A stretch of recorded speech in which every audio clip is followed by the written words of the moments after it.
About 10 days after 9/11, I went through the Pentagon and I saw Secretary Rumsfeld and Deputy Secretary Wolfowitz. I went downstairs just to say hello to some of the people on the Joint Staff who used to work for me, and one of the generals called me and he said, "Sir, you got to come in. You got to come in and talk to me a second." I said, "Well, you're too busy." He said, "No." He says, "We've made the decision. We're going to war with Iraq."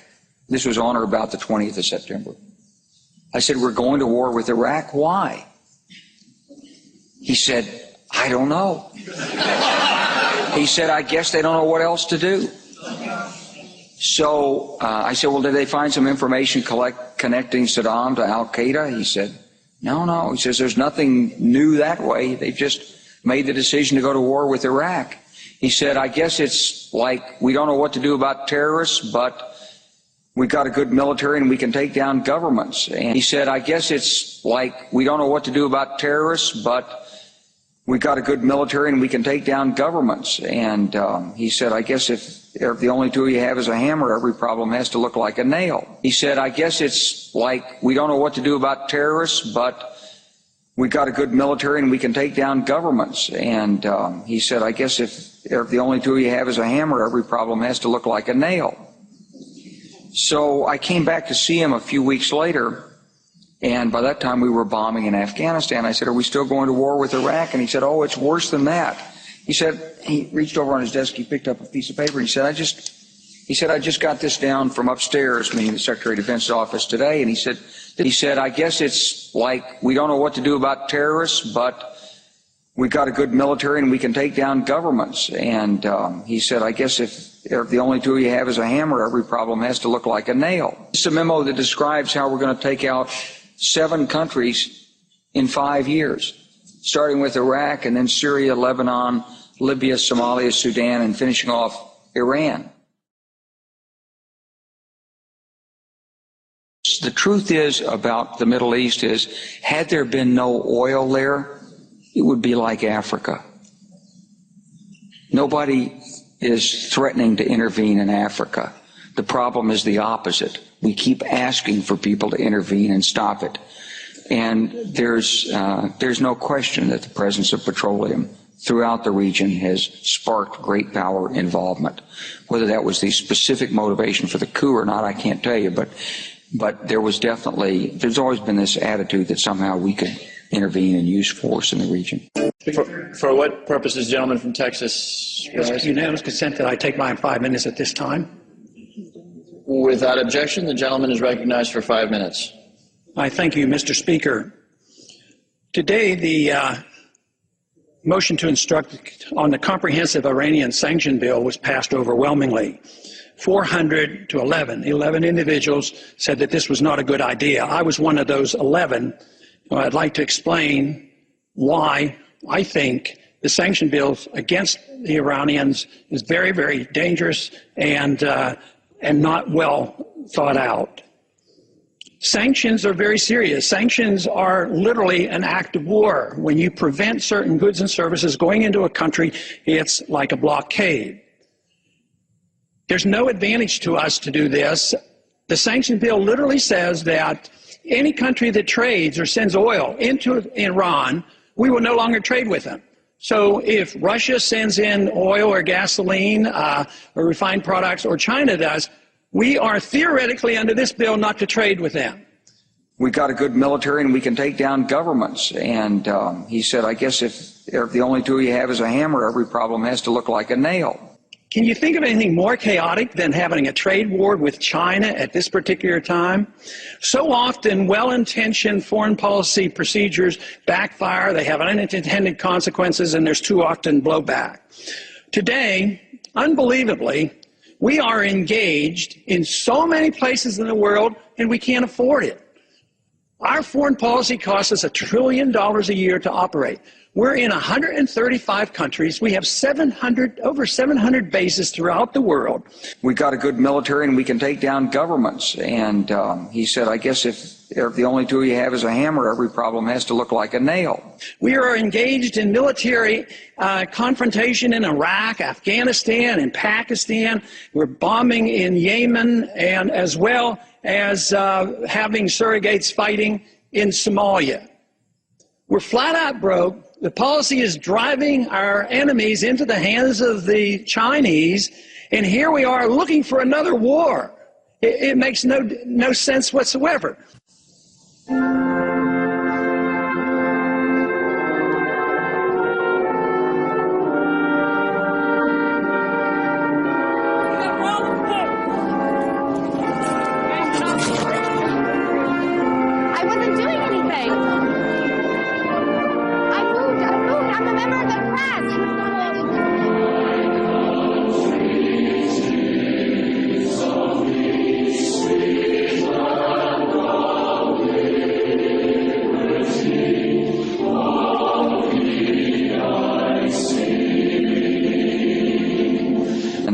He said, I guess if the only tool you have is a hammer, every problem has to look like a nail.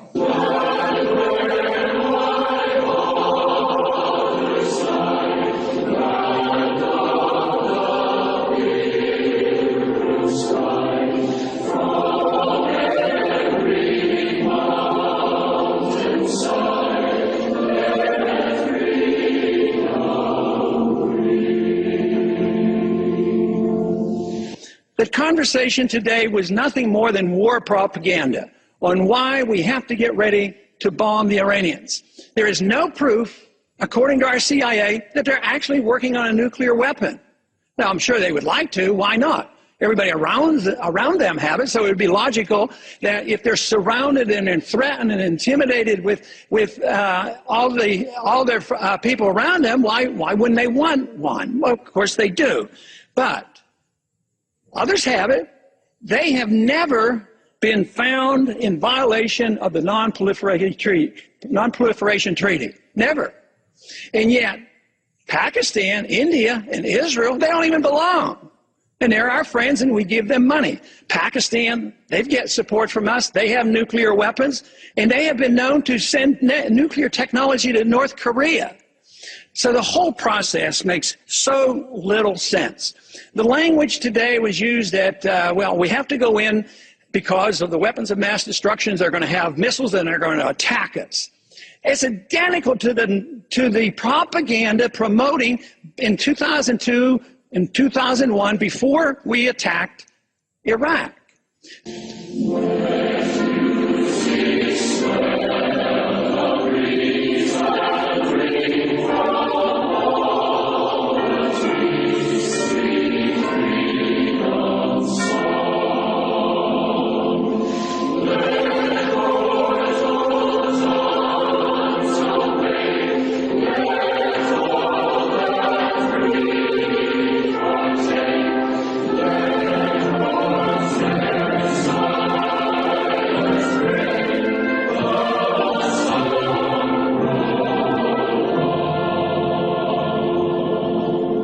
So the same process is occurring, trying to generate all this excitement about the need to use hostilities.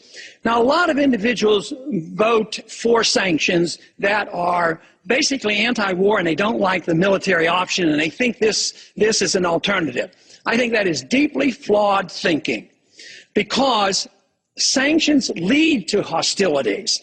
And if you commit to the sanctions, you're really committing to the next step. The sanctions of the 1990s and the year 2000, the sanctions on Iraq, eventually led to the hostilities and the war and the invasion. So what did that invasion of Iraq do? Did we find any al-Qaeda there? No. We found out that Saddam Hussein wouldn't allow the al-Qaeda there. No weapons of mass destruction. We've turned the country upside down, hundreds of thousands of people injured and killed. We have suffered devastating problems from this. And what has happened? We've turned the government of Iraq over to the Shiites, who are allies with the Iranians.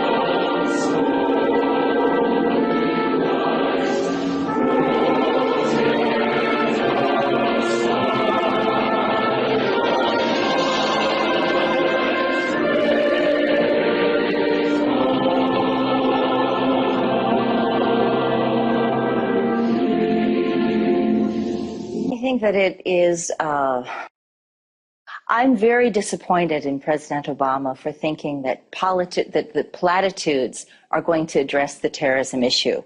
What I see us doing is creating more terrorism through our policies in Libya and Yemen. I think that our actions speak louder than words. That adage holds true on anti-terrorism.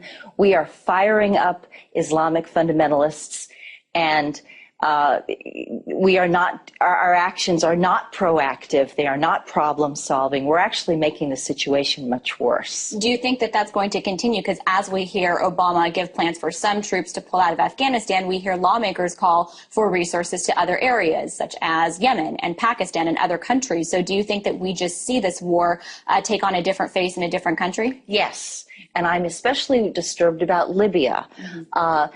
The United States is pulling troops out of Afghanistan so that we can go into Libya. And what my documentation is showing, as an asset, as a former asset, I have extremely good ties and knowledge and depth of resources inside Libya today.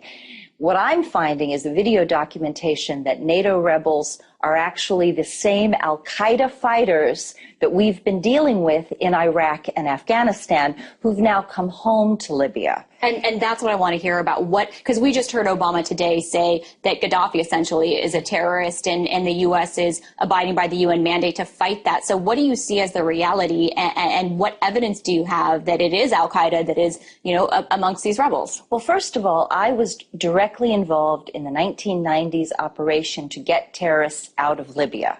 And I can assure you that all terrorists were removed from Libya by about 1998, 1999.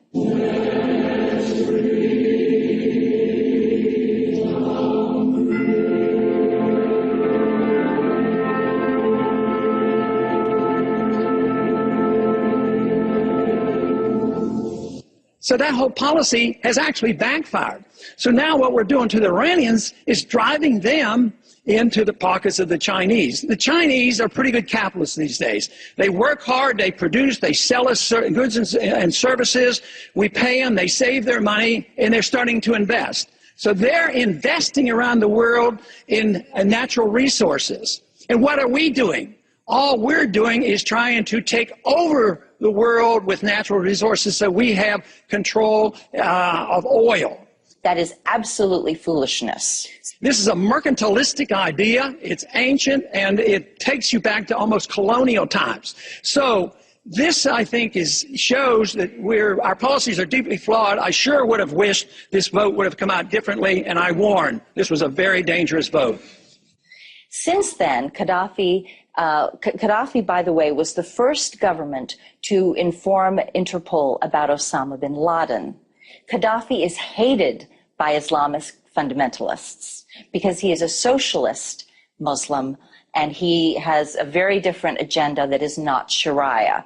Gaddafi has a very strong record on women's rights. Women have the right to education, hold property, divorce, hold jobs, have income, many rights that other women in the Arab world do not have. So he is a moderate, and he is not involved in any terrorism at all. He said, I guess it's like we don't know what to do about terrorists, but we got a good military and we can take down governments. And that is absolutely foolishness. And he said, I guess if the only tool you have is a hammer, every problem has to look like a nail. That is absolutely foolishness. That is absolutely foolishness. We got a good military and we can take down governments. And he said, I guess if the only tool you have is a hammer, every problem has to look like a nail. That is absolutely foolishness.